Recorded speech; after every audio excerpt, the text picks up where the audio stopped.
Hi everyone, welcome back to my channel. तो आज मैं आप लोगों को फैसिलिटी मैनेजमेंट के बारे में बताऊंगी। ये कुछ पॉइंट्स मैंने लिखे हुए हैं जो कि आप देख सकते हैं। इसको मैं डिटेल में एक्सप्लेन करने वाली हूँ क्योंकि हर एक जो पॉइंट है उसका एक अपना ही इम्पोर्टेंस है।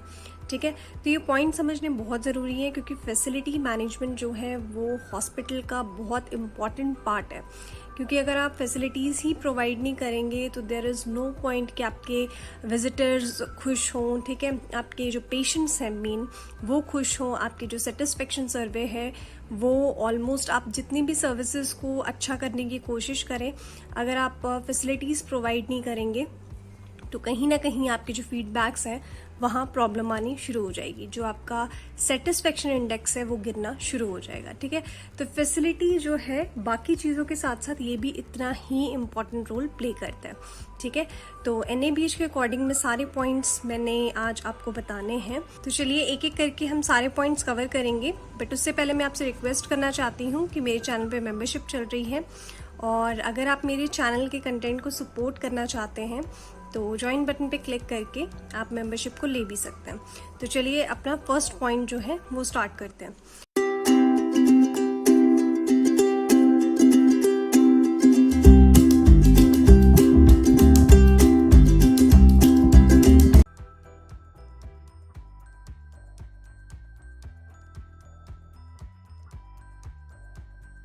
तो देखिए NABH 5th एडिशन लीजिए या स्मॉल हेल्थ केयर की एडिशन लीजिए जो 3rd एडिशन अभी आएगी। ठीक है, आप कोई भी एडिशन ले लीजिए NABH की, फैसिलिटी जो है वो ऑलमोस्ट सभी में उसका सिमिलर कंटेंट है। ठीक है, इसमें ज़्यादा चेंजेस नहीं है। तो फटाफट से मैं अभी इतनी लंबी इंट्रोडक्शन ना देते हुए हम अपने पॉइंट्स पे आते हैं।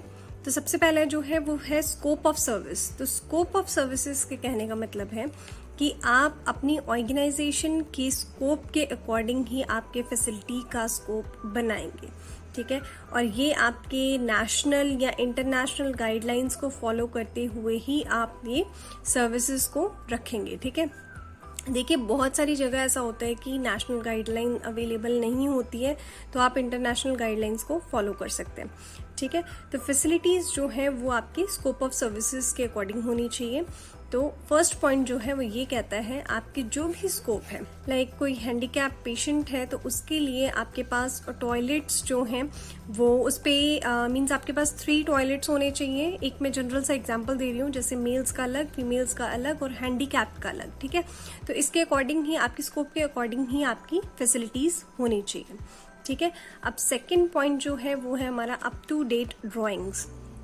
अब अप टू डेट ड्राइंग्स जो हैं वो आपकी मेंटेन होनी चाहिए, जिसमें आपका साइट लेआउट होएगा, फ्लोर प्लान्स होंगे और फायर एस्केप रूट्स होंगे। ठीक है, और इनको मेंटेन करने के लिए, इन ड्राइंग्स को मेंटेन करने के लिए आपके पास एक डेजिग्नेटेड पर्सन भी होना चाहिए। ठीक है, इसके अलावा जो है आपके पास फायर इवैक्यूएशन प्लान्स हो, जो कि फायर की वीडियो में मैं ऑलमोस्ट सभी कवर कर चुकी हूँ। ठीक है, ये जो साइट लेआउट्स हैं, फ्लोर प्लान्स हैं और जो फायर एस्केप रूट है, इसके अलावा आपके पास फायर इवैक्यूएशन प्लान्स हो। ठीक है, इलेक्ट्रिकल जो है उसका प्रोविजन हो, इलेक्ट्रिसिटी का, प्लम्बिंग का और हीटिंग, वेंटिलेटर, एयर कंडीशनर और जो मेडिकल गैस है उनकी ड्राइंग्स भी होनी बहुत ज़रूरी है। ठीक है, तो अप टू डेट ड्राइंग्स जो है वो होनी ज़रूरी है। अब आता है हमारा साइन पोस्टिंग।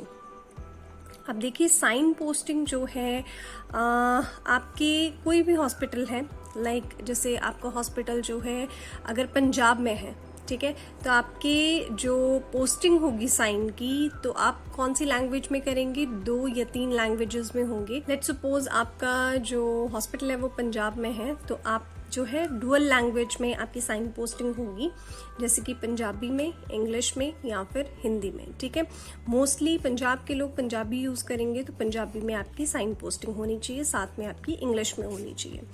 ठीक है, अब साइन पोस्टिंग जो है वो इंटरनल भी हो, एक्सटर्नल भी हो। ठीक है, और फैमिली, पेशेंट्स को या विजिटर्स को जो लैंग्वेज समझ आए, जैसे कि मैंने अभी एग्जांपल दिया है, उसमें साइन पोस्टिंग होनी चाहिए। अब साइन पोस्टिंग में क्या है, फायर साइनेजेस होंगे। जो फायर साइनेज है वो बेसिकली नेशनल बिल्डिंग कोड्स के नॉर्म्स को फॉलो करता है। ठीक है, और ये जो बेसिकली साइनेजेस हैं ये पेशेंट को गाइड करते हैं, विजिटर्स को गाइड करते हैं, ठीक है। तो जो आपके बायलिंगुअल जो है साइनेजेस वो होने चाहिए। और हाँ, जो प्रोविजन होगा स्पेस का वो आपके इंडियन या फिर इंटरनेशनल स्टैंडर्ड्स जो हैं उनके बेसिस पे होना चाहिए। जैसे मैं आपको एक छोटा सा एग्जांपल बता देती हूँ, जैसे IPHS स्टैंडर्ड्स जो हैं या बहुत सारे इंटरनेशनल स्टैंडर्ड्स हैं, या फिर आप जैसे मैं आपको एग्जांपल दूँ, इक्विपमेंट्स के लिए आप AERB की गाइडलाइंस को यूज़ करते हैं रेडिएशन इक्विपमेंट्स के लिए, ठीक है।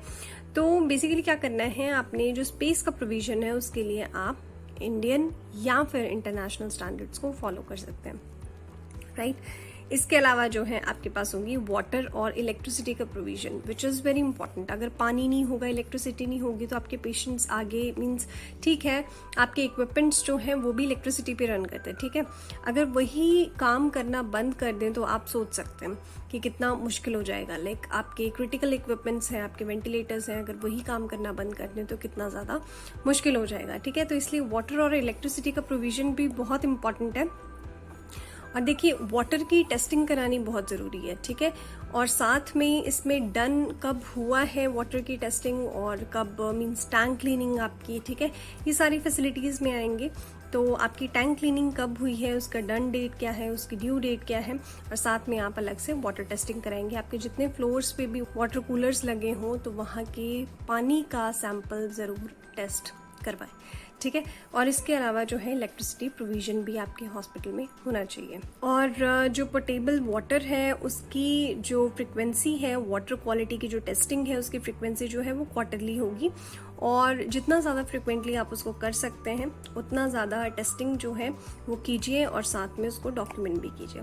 तो वाटर क्वालिटी के लिए आपको मैं रेफरेंस बताऊंगी, इंटरनेशनल स्टैंडर्ड्स है 10500, ठीक है, तो आप उसको फॉलो कर सकते हैं। इसके अलावा जो है ऑल्टरनेट सोर्स का भी प्रोविजन होना चाहिए। अब ऑल्टरनेट सोर्स किसके, वाटर और इलेक्ट्रिसिटी के, ठीक है। तो ऑल्टरनेट मींस आपके पास एक बैकअप प्लान ऑलरेडी रेडी होना चाहिए कि इनकेस अगर आपके पास शॉर्टेज हो जाए या फेलियर हो जाए, ब्रेकडाउन हो जाए, कुछ भी हो जाए तो आपके पास एक बैकअप प्लान, कॉन्टीजेंसी प्लान जो है वो हमेशा रेडी रहे, ठीक है। तो आपकी ऑर्गेनाइजेशन में सफिशिएंट वाटर सप्लाई होनी चाहिए आपकी रिक्वायरमेंट्स को मीट करने के लिए, ठीक है। अब देखिए, वाटर पे मैंने अभी जस्ट इलेक्ट्रिसिटी का आपको एग्जांपल दिया कि वेंटिलेटर जो है और भी मॉनिटर्स हैं या क्रिटिकल इक्विपमेंट्स जो हैं वो सारे आपके इलेक्ट्रिसिटी पे चलते हैं। अगर वही बंद हो जाए तो कितनी प्रॉब्लम आएगी। सिमिलरली अगर वाटर का प्रोविजन नहीं है तो वाटर से रिलेटेड जितनी भी रिक्वायरमेंट्स होंगी वो आपकी बिल्कुल ज़ीरो हो जाएंगी, ठीक है। तो अगर कोई भी शॉर्टफॉल होता है वाटर का, इलेक्ट्रिसिटी का, तो आपके पास ऑल्टरनेट सोर्स हमेशा रखें, ठीक है। तो एक और रेफरेंस मैं आपको देती हूँ वाटर रिक्वायरमेंट के लिए, that is national building code, आप उसको रेफर कर सकते हैं। और आपके पास ऑल्टरनेट इलेक्ट्रिसिटी सप्लाई भी होना चाहिए, जैसे कि DG सेट्स हो गए या सोलर एनर्जी हो गई, UPS हो गए, ठीक है, और भी अदर जो है सूटेबल सोर्सेज जो है वो आपके पास होने चाहिए। एंड यस, आपके ऑर्गेनाइजेशन में आप रिस्क मिटिगेशन जो है क्रिटिकल एरियाज में स्पेशली उसको आइडेंटिफाई करके रखें, आपकी क्या रिस्क है, ठीक है। मैंने आपको हमेशा वीडियोस में ये बताया है कि रिस्क कभी भी ज़ीरो नहीं होता है, तो देयर आर चांसेस कि आपके रिस्क हो सकते हैं, ठीक है, मींस पोटेंशियल चांसेस होते हैं। इसीलिए आपने क्या करना है कि इसका बैकअप जनरेट करके रखना है हमेशा, ठीक है। जैसे कि अगर इलेक्ट्रिसिटी की शॉर्टेज हो जाए तो आपके पास जनरेटर अवेलेबल होने चाहिए, डीजल अवेलेबल होना चाहिए, ठीक है, और कैपेसिटी भी होनी चाहिए। पावर कट लग जाए तो आपके पास बैकअप प्लान्स क्या हो सकते हैं। तो ये सारी चीजें जो हैं आप ऑल्टरनेट सोर्स में ले सकते हैं फॉर वाटर, इलेक्ट्रिसिटी और भी जो रिक्वायरमेंट्स है उसके लिए, ठीक है। अब देखिए, इसमें एक और चीज मैं कवर करना चाहती हूँ कि आपके ऑर्गेनाइजेशन जो है ऑल्टरनेट सोर्सेज को रेगुलरली टेस्ट करते रहे। ऐसा नहीं है कि अगर आपको ऑल्टरनेट सोर्स की कभी जरूरत नहीं पड़ी तो आपने उसको ऐसे ही छोड़ दिया, आप उसको भी रेगुलरली टेस्ट करते रहें और उसको डॉक्यूमेंट करते रहें, ठीक है। जैसे कि अगर आप वाटर का ले रहे हैं तो आप वाटर का बायोकेमिकल टेस्ट करा सकते हैं, माइक्रोबायोलॉजिकल एनालिसिस करा सकते हैं, राइट। तो इस तरीके के जो है आप रेगुलरली टेस्ट जो है वो कंडक्ट करा सकते हैं आपके ऑल्टरनेट सोर्सेज के लिए। तो यहाँ मैंने आपको वाटर का एग्जाम्पल दिया। अब इसके अलावा मोस्ट इम्पॉर्टेंट थिंग जो है स्टाफ। अब इतना कुछ जो है इसको मेंटेन करने के लिए एक पर्सन तो चाहिए, कंसर्न पर्सन, ठीक है। तो कंसर्न पर्सन जो है वो होना बहुत ज़रूरी है, जो आपकी मेंटेनेंस टीम बेसिकली। तो मेंटेनेंस टीम में आपके सुपरवाइजर्स आ जाएंगे, ठीक है। तो जो पर्टिकुलरली मेंटेनेंस की चीज़ों को देखें, आपके ड्राइंग्स को मेंटेन करें, उसको अप टू डेट रखें, ठीक है। फायर इवैक्यूएशन जो है वो किस तरीके से करना है, कोर्स कंडक्ट करवाएं। तो बेसिकली इनका एक सुपरवाइजर भी होना चाहिए और साथ में आपके प्लम्बिंग के पर्सन अलग, इलेक्ट्रिसिटी के अलग, ठीक है। तो ये जो है आपके फैसिलिटी का एक पार्ट है, मेंटेनेंस का एक पार्ट है। तो ये स्टाफ होना जरूरी है जो कि रिस्पॉन्सिबल हो सारी फैसिलिटीज की मेंटेनेंस के लिए, ठीक है।